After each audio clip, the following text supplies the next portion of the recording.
Welcome or welcome back. This is your curious European friend, and in this video, I am going to react to the top 10 things that Canadians do that they think is normal, but only they do. And yeah, I wanted to react to this video because I think I've done one for New Zealand and maybe Australia, but not yet for Canada, I think. So today, this version is for Canada, and I'm really curious what points are going to be brought up in this video, and maybe it'll help you understand you guys, you Canadians who are watching this, even better. I don't know, but let's just go ahead and see.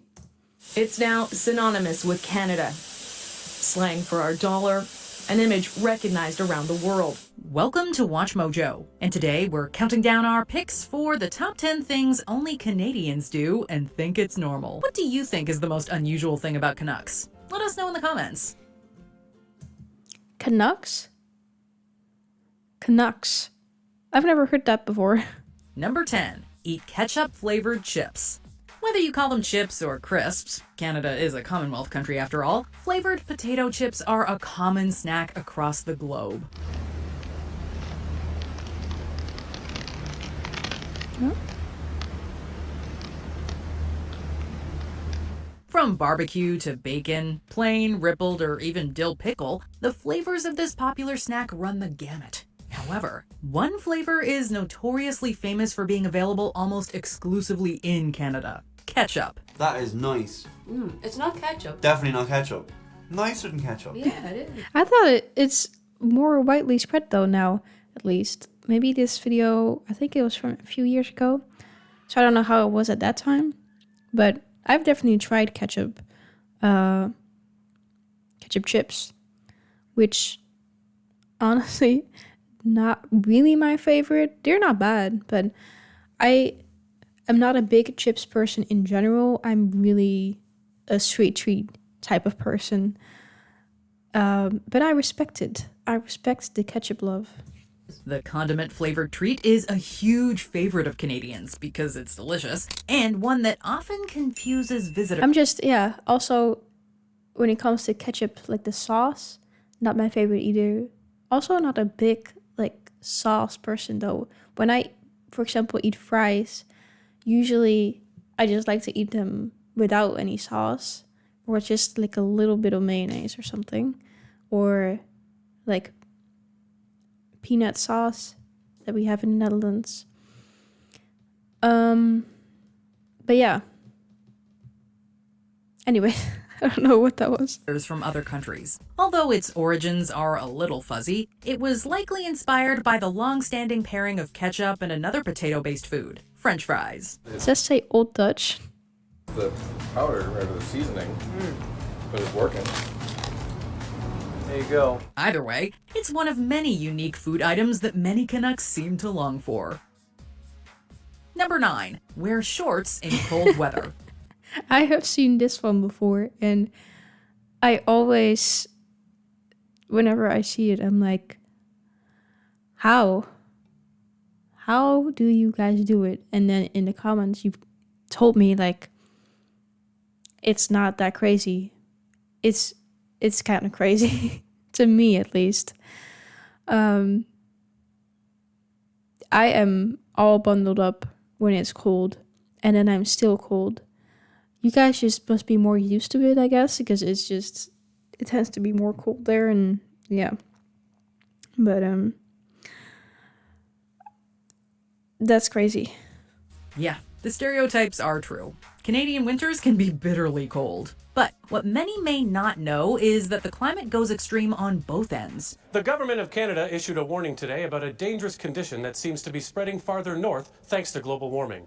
White guys wearing shorts all winter. Sure, some places might dip below -40 in the winter, but some summers can see highs of 104 degrees Fahrenheit, or above 40 in Celsius, as Canadians would say.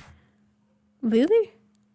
I guess that hot there as well? I did not know that. So with such a broad spectrum, it's no surprise that locals have acclimated to drastic changes in temperature. So much so that it's fairly common to catch someone wearing shorts that you'd likely associate with warmer weather in the winter. It's -20 out there today. Why, in good heavens, are you in shorts?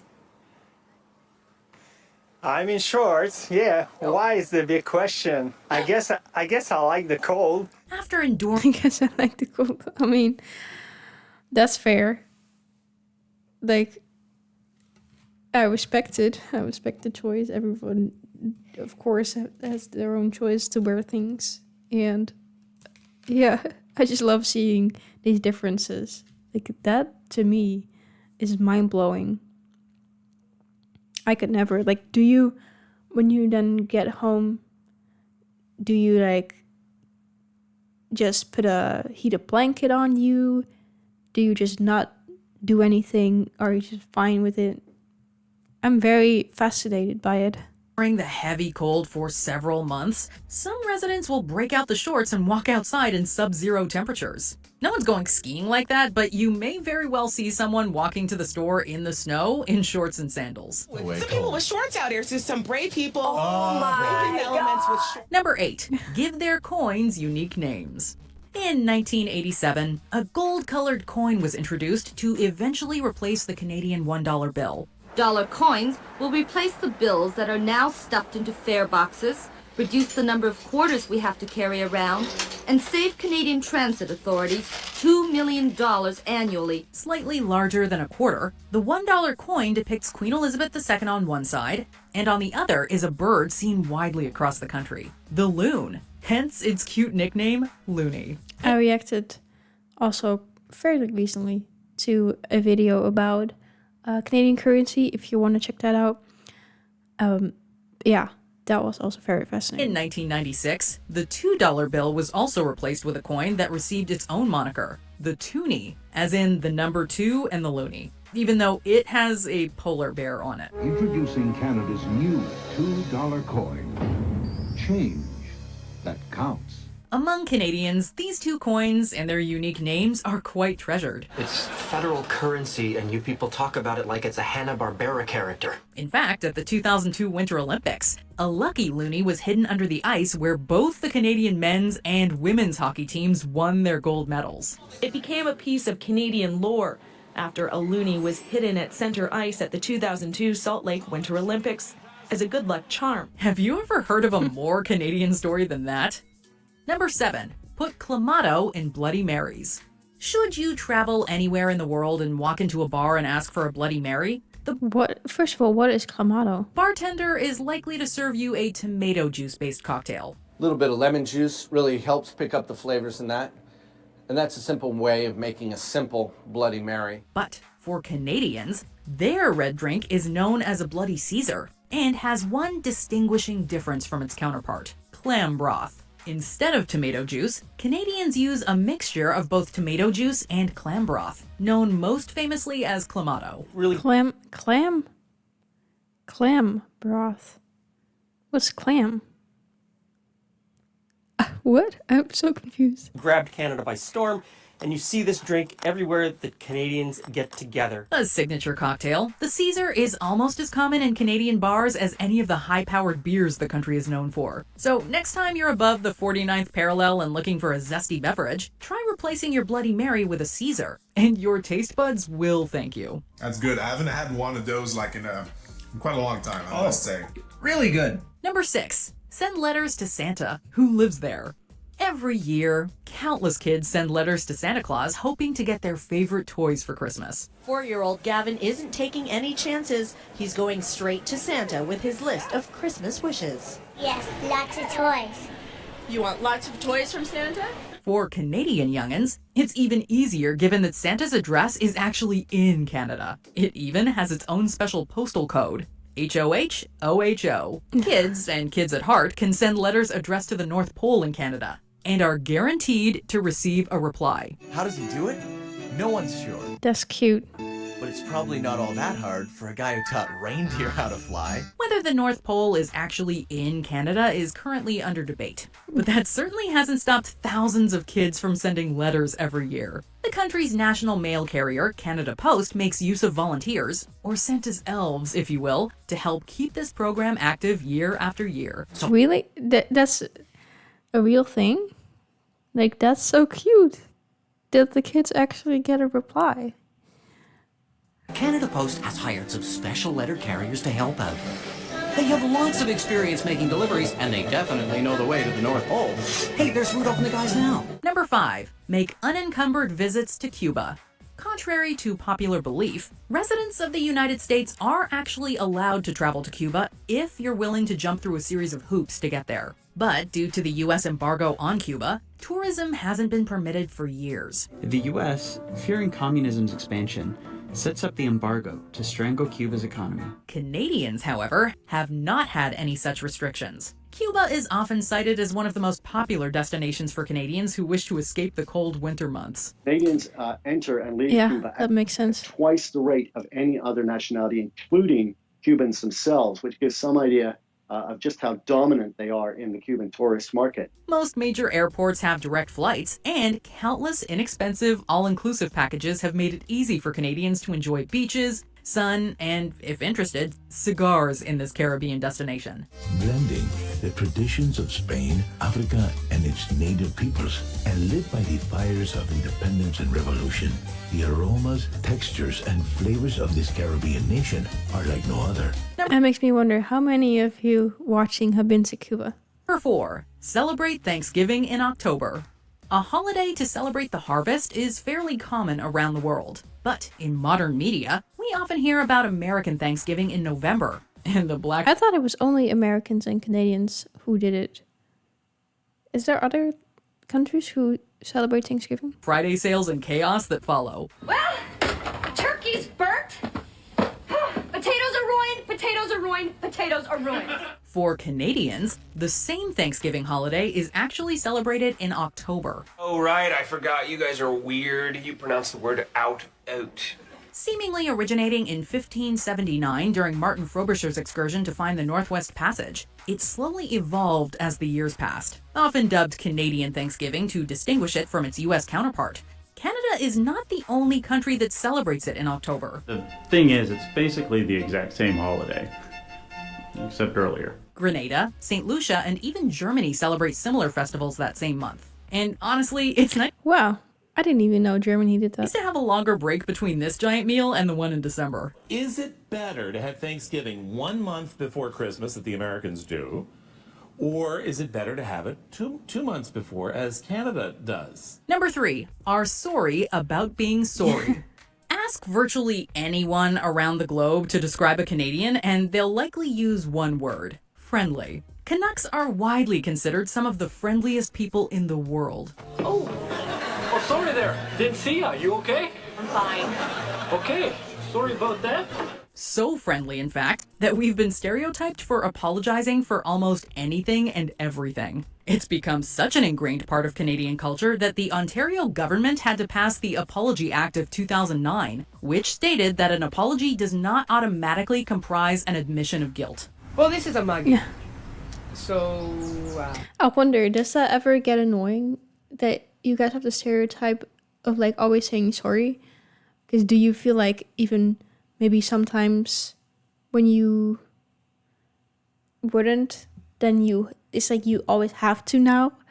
Or I don't know, just thinking, how does that have an impact, the stereotype, or does it not? what? Yeah, I'm sorry about that. If I could just get that wallet right there. It's one of the more quirky aspects of Canadian culture that certainly distinguishes us from other countries, who shall remain nameless. Sorry, we're just too polite to call them out. We say it correct? Sorry. I think that they just don't know how to say it because they never do it, or they just like blame it on the nearest person and or country. They just do that. Number 2, buy milk in bags. At one time, the milkman came to your house and dropped off your bottles of milk. Oh, it's only the milkman. Hey, maybe I should be a milkman. As cartons became the norm, people got used to buying them in stores. For Canadians, the shift from the imperial measuring system to metric also brought something new: milk in bags. Yeah, I heard about this and my mind was blown. It's like, what do you mean, milk in bags? How did that come about? And how do you, store that again? Because with a carton, like you, of course, just put the lid back on. But then with a bag, yeah, I assume that gets pretty difficult if you want to like what's the word? Close that again. Like with the chips bag, I usually just kind of like have this technique for like crumpling it and then it's closed. But I can't really see how you do that with a milk bag without it just getting everywhere. So I'm very intrigued what you do with the milk that is still in the bag. Do you transfer it? Do you just drink all of it straight away? I don't know. Like, yeah. Also intrigued by that. It's so dangerous. What do you mean? Why? Why would you put it in a bag? As companies were shifting all of their containers to new sizes, milk bags were easy to change. Quickly enough, bagged milk became quite popular and is still widely used today. Canadians aren't the only ones who use it either. You know, if you want to save some for yourself, you can always just kind of... How's it taste? like sucking on a teat. Quite literally, actually. China, Israel, South Africa, and even Argentina all make use of the arguably more environmentally friendly container. But cut that corner hole too big and you are in for an utterly disastrous bowl of morning shreddies. Your milk comes in bags. Number 1. Sing national anthem in both languages.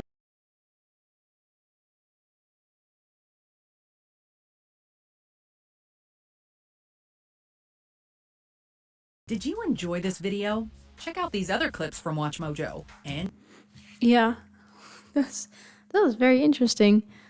Learned a lot of new things again. Of course, also some things that I did know, like the milk in the bag. What was the... Oh yeah, the ketchup chips. I think I knew about that. And the saying sorry a lot.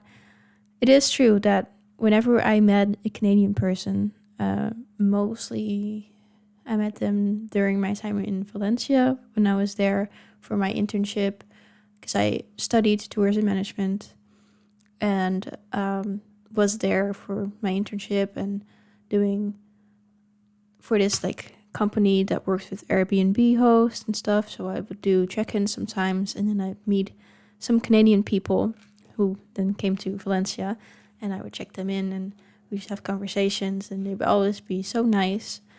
So I would say that from my very limited, of course, experience, that has been true. But yeah, I think I'm gonna look up the national anthem and just see for myself how it goes, because now I am very interested. I don't think I've ever heard it. So yeah, if you have any other things that you want to add that you guys do that maybe you only do, and maybe some other countries would think or cultures would think that is abnormal, then let me know in the comments. Always interested in learning more, so let me know, and I hope you liked the video, and I hope to see you in a next one very, very soon.